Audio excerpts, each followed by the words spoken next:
वास्तव न्यूज़ में स्वागत है आपका। मैं हूं सरदार। विजयपुर जिला तालीकोटी शहर में अब वहां पर दलित सेवा समिति के मुखंडों ने प्रेस मीट रखा गया, ताकि प्रेस मीट में आज ये कहा संगठन का उद्देश्य और उसकी समझ और संगठन क्या कर सकती है। तो अब संगठन बहुत कुछ कर सकती है, ताकि संगठन में वो ताकत वो दम है, ताकि लोगों के लिए न्याय के लिए लड़ सकती है और इंसाफ के लिए लड़ सकती है, मगर बेकार के लिए नहीं लड़ सकती।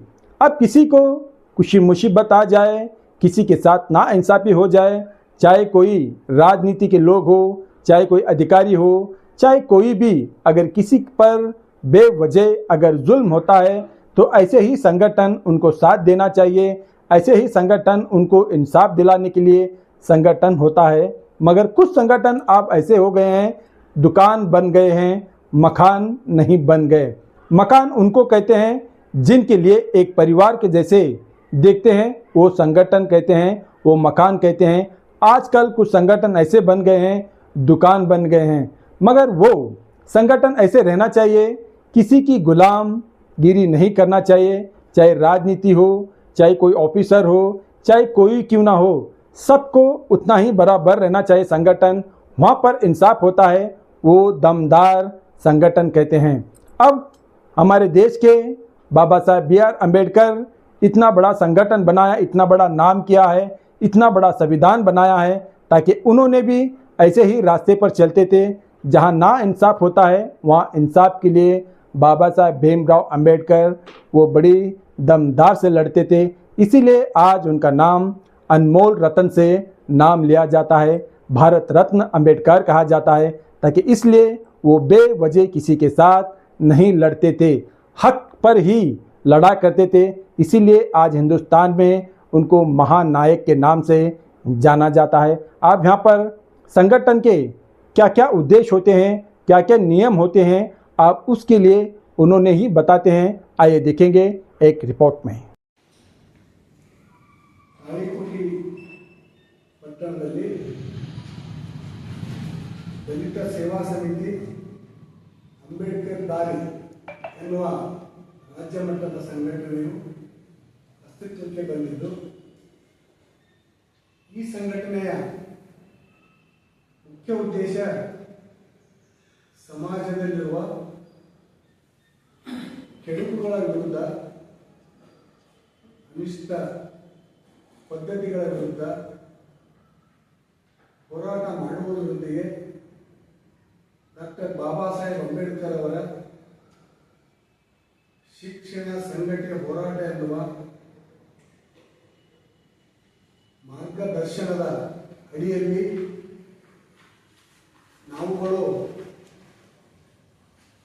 ದಲಿತ ಸಮುದಾಯಕ್ಕೆ ಹಾಗೂ ಸಾರ್ವಜನಿಕರಿಗೆ ಸಾಮಾಜಿಕ, ಆರ್ಥಿಕ,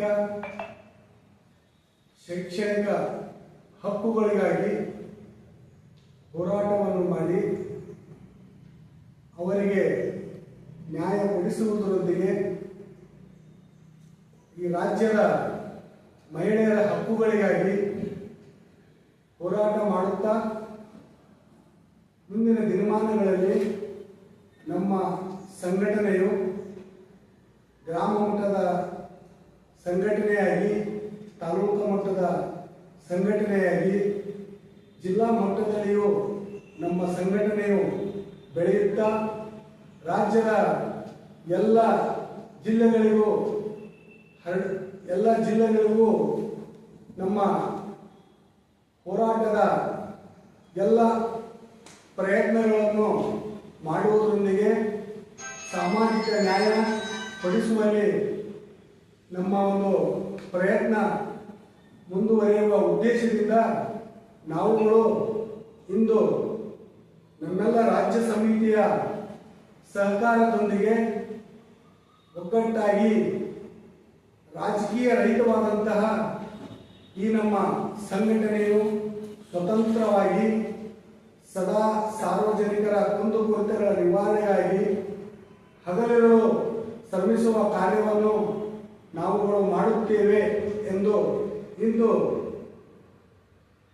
ನಮ್ಮ ಸಮಿತಿಯ ಪರವಾಗಿ ನನ್ನ ಒಂದು ಪ್ರಯತ್ನದಿಂದ ಹಾಗೂ ತಮ್ಮೆಲ್ಲರ ಸಹಕಾರದಿಂದ ಈ ತಾಳಿಕೋಟೆಯ ಪ್ರವಾಸಿ ಮಂದಿರದಲ್ಲಿ ಪತ್ರಿಕಾಗೋಷ್ಠಿಯನ್ನು ಮಾಡುತ್ತಿದ್ದೇನೆ. ನ್ಯಾಯ ಸಿಗುವವರೆಗೆ ಮುಂದುವರಿಯುತ್ತದೆ. ಜೊತೆಗೆ ಯಾವುದೇ ರಾಜಕೀಯ ವ್ಯಕ್ತಿಗಳ ಹಸ್ತಕ್ಷೇಪವಾದರೂ ಸಹಿತ ಯಾವುದೇ ರೀತಿಯ ಒಂದು ಬೆದರಿಕೆಗೆ ನಾವುಗಳು ಹೆದರದೆ ನಮ್ಮ ಹೋರಾಟದ ದಿಕ್ಕನ್ನು ಮುಂದುವರಿಸುತ್ತಾ ನ್ಯಾಯ ಕೊಡಿಸುವವರಿಗೆ ನಾವು ಮುನ್ನಡೆಯುತ್ತೇವೆ ಎಂದು ಇಂದಿನ ದಿವಸ ನಾನು ಪ್ರಮಾಣೀಕರಿಸುತ್ತೇನೆ. ಜೈ ಭೀಮ್. ಸರ್ ಅವರಿಗೆ ವಂದನೆಗಳನ್ನು ಸಲ್ಲಿಸುತ್ತೇನೆ. ಹಾಗೆಯೇ ಇನ್ನೊಬ್ಬ ಪತ್ರಕರ್ತರಾಗಿರ್ತಕ್ಕಂಥ ಶ್ರೀಯುತ ವಿಶ್ವನಾಥ್ ಹಜೇರಿ ಅವರಿಗೆ ಸಂಘಟನೆ ಪರವಾಗಿ ವಂದನೆಗಳನ್ನು ಸಲ್ಲಿಸುತ್ತೇನೆ.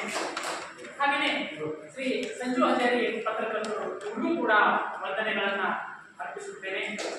ಹಾಗೆಯೇ ತಮ್ಮ ಸಲಹೆ ಸೂಚನೆಗಳನ್ನು ನೀಡಿರ್ತಕ್ಕಂಥ ಇನ್ನೋರ್ವ ಪತ್ರಕರ್ತರಾಗಿರ್ತಕ್ಕಂಥ ಶ್ರೀ ಅಬ್ದುಲ್ ಗನಿ ಮತಾಂತರ ಸರ್ ಅವರಿಗೂ ಕೂಡ ಸಂಘಟನೆ ಪರವಾಗಿ ವಂದನೆಗಳನ್ನು ಸಲ್ಲಿಸುತ್ತೇನೆ.